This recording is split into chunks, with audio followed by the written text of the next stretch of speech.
Hello dear students, welcome to my channel. आज की इस वीडियो में हम लोग Bihar board book panorama part second, जो कि क्लास 10th की इंग्लिश बुक है, इसके पोइट्री पार्ट से पोएम नंबर 4 जिसका टाइटल है थिनर दैन अ क्रेसेंट, इसे पढ़ेंगे। डियर स्टूडेंट्स, आपने थिन वर्ड सुना होगा। थिन का मतलब होता है पतला, लेकिन यहाँ पर दिया हुआ है थिनर, यानी ये कंपैरेटिव डिग्री में है, किसी से तुलना करके बता रहा है। किससे? थिनर दैन अ क्रेसेंट। अब यह क्रेसेंट का मतलब क्या है? आपने देखा होगा कि जब मून अपने फर्स्ट या सेकंड स्टेज में होता है तो वो बहुत पतला दिखाई देता है। तो यहाँ पे वही बताया जा रहा है कि पतले चांद से भी पतला। अब आइए इस कविता को हम लोग पढ़ते हैं और देखते हैं कि क्या है, आखिर कौन है ये क्रेसेंट से भी पतला कौन हो सकता है। तो सबसे पहले हम लोग कवि के बारे में पढ़ते हैं, विद्यापति के बारे में। Born in the village of Bisapi in Madhubani on the eastern side of north Bihar. Vidyapati ji का जन्म उत्तर बिहार में पूर्वी क्षेत्र के मधुबनी में विसापी गांव में इनका जन्म हुआ था। तो मधुबनी के विसापी गांव में इनका जन्म हुआ था और ये कहाँ पर अवस्थित है? ये है उत्तर बिहार के पूर्वी क्षेत्र में स्थित है। Vidyapati is well known for depicting the pangs of separation in the well known tradition of Jayadev. Vidyapati is well known for depicting the pangs of separation in the well-known tradition of Jayadev. Well known जाने जाना या प्रसिद्ध, depicting चित्रित करना, pangs दुखों, separation जुदाई, tradition परंपरा। ये जो विद्यापति जी जो हैं वो जयदेव की प्रसिद्ध परंपरा जुदाई के दर्द को, दुख को चित्रित करने के लिए जाने जाते हैं। यानी कि जयदेव की जो परंपरा थी वो जुदाई के दुख दर्द को व्यक्त करना है और उन्हीं की परंपरा को ये चित्रित करते हैं Vidyapati ji. His love songs recreate and reveal the world of Radha and Krishna, the major love figures of Indian mythology and literature. Recreate पुनः निर्मित करना, रिवील प्रदर्शित करना, मेजर सबसे बड़े, लव फिगर्स प्रेम प्रतीक को, मैथोलॉजी पौराणिक, लिटरेचर साहित्य।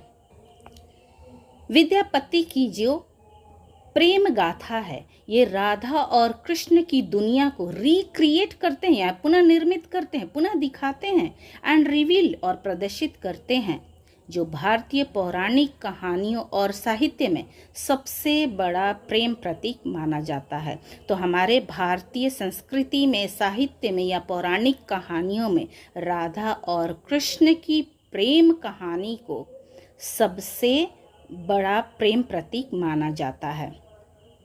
However, while Jayadev's poem celebrates Krishna's love and pays comparatively little attention to Radha, the woman, Vidyapati is primarily concerned with the intense passion of Radha's love.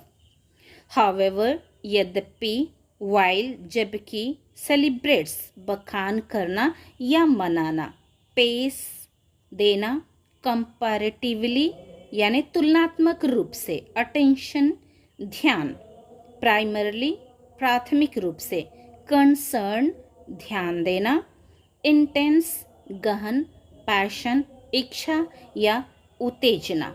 तो यहाँ पर बताया जा रहा है कि यद्यपि जहाँ जयदेव की कविता में कृष्ण के प्रेम का ज़्यादा बखान मिलता है और राधा जो कि एक औरत है उसको बहुत थोड़ा ध्यान दिया जाता है, जबकि विद्यापति जी की कविताओं में प्राथमिक रूप से या मुख्य रूप से राधा के गहन इच्छा या उत्तेजना को ध्यान दिया जाता है। At once sensuous and sensual, descriptive and dramatic, Vidyapati's songs range beyond the mythological only to find their place in the heart of a human lover whose dreams and desires never die, whose sighs and cries never end. Sensuous का मतलब होता है मन या शरीर को इंद्रिय जन्य आनंद देने वाला। सेंशुअस का मतलब होता है काम या वासना, कामुक या वासना। डिस्क्रिप्टिव वर्णात्मक। ड्रामेटिक नाटकीय। रेंज क्षेत्र। बियॉन्ड परे। मैथोलॉजिकल पौराणिक। ड्रीम्स सपने। डिसायर्स इच्छाएं। साइज आहें और क्राइस मतलब होता है चीखें। तो एक साथ कामुकता और वासना वर्णात्मक और नाटकीय रूप में होते हैं। विद्यापति के गीतों का क्षेत्र, विद्यापति के गाथाओं का जो क्षेत्र है पौराणिकता के क्षेत्र से कहीं परे हैं। केवल उन मानव प्रेमियों के दिलों में जगह बनाना है, जगह बनाने के लिए है जिनके सपने और जिनकी इच्छाएं, जिनकी आहें और जिनकी चीखें कभी भी खत्म नहीं होती है, कभी भी मरती नहीं है, कभी भी मिटती नहीं है। The present poem is in the form of a report from a friend of Radha to Lord Krishna.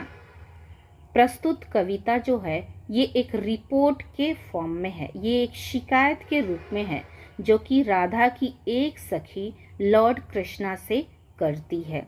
The lord has no vocation to meet Radha for some time. तो लॉर्ड कृष्णा के पास कोई मौका नहीं है, कोई अवसर नहीं है कि वो राधा से थोड़ी देर के लिए मिल ले। वोकेशन का मतलब होता है मौका या अवसर।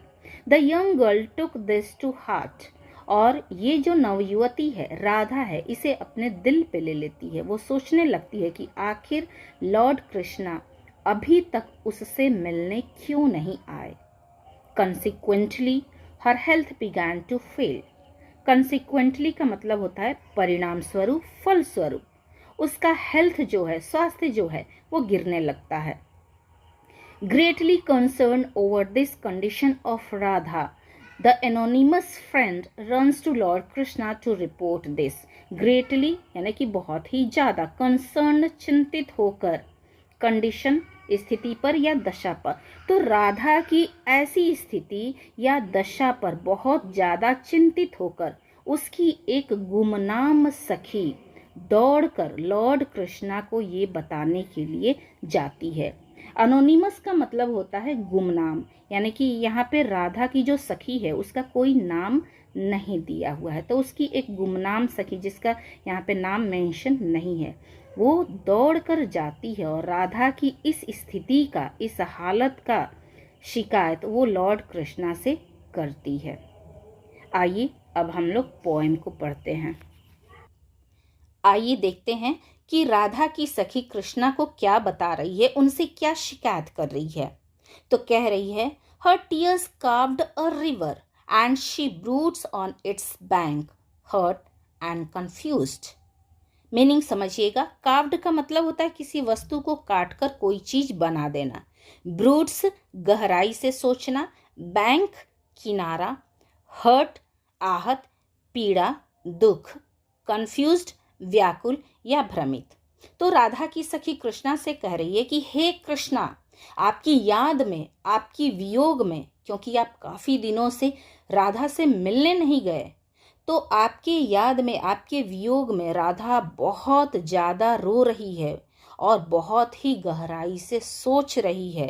वो इतना ज्यादा रो रही है, इतने उसके आंसू निकल रहे हैं कि अब तो उसके आंसुओं ने नदी का रूप ले लिया है, यानी कि जो आंसू है वो अविरल रूप से बहे जा रहे हैं, रुकने का नाम ही नहीं ले रहे हैं। And she broods on its bank, और राधा जो है ना उसी नदी के किनारे बैठकर गहराई से सोच रही है, यानी कि रो रही है और रोते रोते वो गहराई से सोच रही है। हर्ट एंड कंफ्यूज्ड, क्योंकि वो आहत है, वो दुखी है और व्याकुल भी है, वो भ्रमित भी है, वो अपना सुध बुध खो बैठी है, वो अपना सुध बुध गंवा बैठी है, उसे कुछ भी सूझ नहीं रहा है, उसे बस आपकी याद आ रही है और आपकी याद में, आपके वियोग में वो सिर्फ आंसू बहाए जा रही है, रोए जा रही है। आगे कह रही है, you ask her one thing, she speaks of another. Her friends believe that joy may come again, and at times they banish hope and cease to kiss. क्या कह रही है कि राधा जो है इतना ज़्यादा रो रही है, इतना ज़्यादा सोच रही है कि वो अपना सुध बुध खो बैठी है। वो ऐसे सुध बुध खो बैठी है, you ask her one thing, कि यदि आप उससे एक चीज़ पूछो, शी स्पीक्स ऑफ अनदर, तो वो दूसरा कुछ बता रही है। हर फ्रेंड्स बिलीव दैट जॉय में कम अगेन, उसकी सखियों का ये मानना है कि राधा की खुशियाँ वापस जरूर आएगी, यानी कि हे कृष्णा, आप राधा से जरूर मिलेंगे और राधा वापस खुश हो जाएगी और हम सब सखी वापस मिलकर खिलखिलाएंगे, हंसेंगे, खेलेंगे, बातें करेंगे, तो राधा की खुशियाँ वापस आएगी। ऐसा उसकी सखियों का मानना है, ऐसा उसकी सखियों का विचार है। At times they banish hope and cease to case, लेकिन यहाँ पे क्या होता है कि एक समय के बाद उनकी ये उम्मीद भी खो जा रही है। जो सखियाँ ये समझ रही हैं कि कृष्णा राधा से मिलेंगे और राधा की खुशियाँ वापस आ जाएगी, वो फिर से खुश हो जाएगी, हम सभी सखियाँ मिलकर खिलखिलाएंगे, खेलेंगे और बातें करेंगे, लेकिन उनकी ये उम्मीद जो है ना, एक समय के बाद खत्म हो जा रही है। एंड सीज टू केस, और इस विषय को हमेशा हमेशा के लिए बंद कर दिया जा रहा है, रोक दिया जा रहा है। आगे आइए देखते हैं। आगे बता रही है, O Madhava, I have run to call you, Radha each day grows thinner, thinner than the crescent in the sky. कह रही है कि हे माधव, हे कृष्ण, मैं दौड़कर आपको बुलाने ही आई हूँ, क्योंकि Radha each day grows thinner, क्योंकि राधा प्रत्येक दिन यानी दिनों पर दिन बिल्कुल दुबली हुए जा रही है, बिल्कुल पतली हुए जा रही है। आपकी याद में, आपकी वियोग में वो बिल्कुल सूख कर कांटा हुए जा रही है। Thinner than the crescent in the sky, और वो कह रही है कि आसमान में जो पतला सा चांद होता है ना, वो उस पतले से चांद से भी पतली हुए जा रही है। हे कृष्णा, आपको जाना ही होगा, आपको राधा से मिलना ही होगा, इसीलिए मैं दौड़कर आपको बुलाने आई हूँ, आपको राधा के पास ले जाने आई हूँ, क्योंकि राधा दिन पर दिन दुबली हुए जा रही है। आसमान में जो पतला सा चांद होता है उससे भी ज़्यादा पतली हो गई है, सूखते जा रही है। डियर स्टूडेंट्स, आई होप कि ये कविता आपको बहुत बहुत ज़्यादा अच्छी लगी होगी और अच्छे से समझ में आ गई होगी, क्योंकि ये जो कविता है ना, वो राधा और कृष्ण के प्रेम पर आधारित है। डियर स्टूडेंट्स, अगर मेरा पढ़ाना आपको अच्छे से समझ में आ जाता है, अच्छा लगता है, तो आप इस वीडियो को ज़रूर लाइक करेंगे, अपने दोस्तों के साथ शेयर करेंगे और अपने सजेशंस जो भी है कमेंट बॉक्स में ज़रूर लिखेंगे। मिलते हैं हम लोग अगली वीडियो में अगले चैप्टर के साथ। तब तक take care, have a nice day ahead, bye bye.